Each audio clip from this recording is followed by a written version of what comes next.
과거의 황제의 보약이라고 불렸던 공진단은 보약의 가장 정점에 있는 명품 보약입니다. 동의보감에서는 첫 번째, 선천적으로 허약하더라도 생명력을 튼튼하게 해주고, 두 번째, 수송화강이 잘 되도록 해주어, 세 번째, 백병이 생기지 않게 한다고 기록되어 있습니다. 풀어서 설명드릴게요. 첫 번째는 공진단이 체질적으로 약한 분들이라도 기운을 북돋아주어 기초체력을 강화해준다는 의미입니다. 다시 말해 몸이 쉽게 지치지 않고 조금 더 건강하게 생활할 수 있도록 돕는다는 거죠. 두 번째, 수송화강이 잘 되도록 해준다는 문장은 한자 의미로만 보면 물을 올리고 불을 내린다는 뜻이에요. 한의학에서는 물수를 신장의 기운, 불화는 심장의 기운을 의미하는데요. 물은 가만히 놔두면 아래로 흐르고 불은 위로 뜨는 성질이 있죠.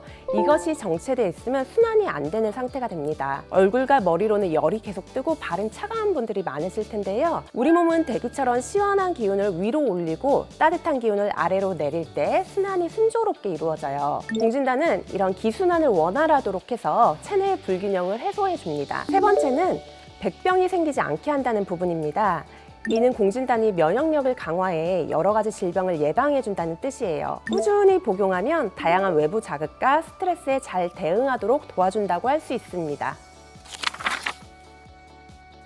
공진단은 사양, 녹용, 당귀, 산수유 4가지 약재로 구성되어 있습니다. 이 중 사양은 제일 중요한 약재며 이것이 얼마나 들어가느냐에 따라 공진단의 급이 나뉘게 됩니다. 녹용은 양기를 보충하고 체력을 보강시켜줍니다. 당귀와 산수유는 피를 보충하고 자양 강장에 효과가 있습니다. 이 중 가장 중요한 약재인 사양은 구하기 힘든 고가의 귀한 약재이기 때문에 침향이나 목향으로 대체하는 경우가 있으나 이는 엄밀히 말하면 공진단의 원방으로 취급하지 않는 것이 맞습니다. 침향과 목향은 식물성 약재지만 사양은 동물성 약재죠.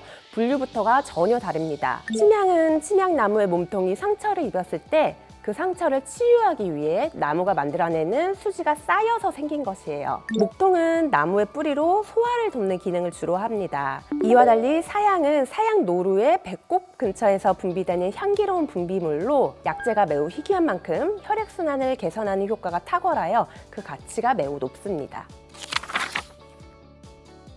공진단에서 가장 중요한 것은 사양이라고 계속 강조드리고 있습니다. 이 사양이 식약처 인증과 함께 유통 과정이 철저하게 관리가 된 것이 맞는지를 꼭 확인하셔야 됩니다. 사양 10g 한 통의 평균 가격이 무려 150에서 180만 원 이상이 되거든요. 또 사양 채취 과정에서 동물에게 해는 끼치는 것이 없었는지, 그리고 보관과 유통 방식이 철저한지에 따라 사양의 품질이 달라지는데요. 품질이 낮은 더 저렴한 사양을 쓴다면 공진단의 가격도 더 저렴해질 수 있습니다. 그리고 사양의 용량에 따라 공진단 급이 나뉘는 만큼 표기하고 있는 정량을 준수하는지를 꼭 확인하셔야 됩니다.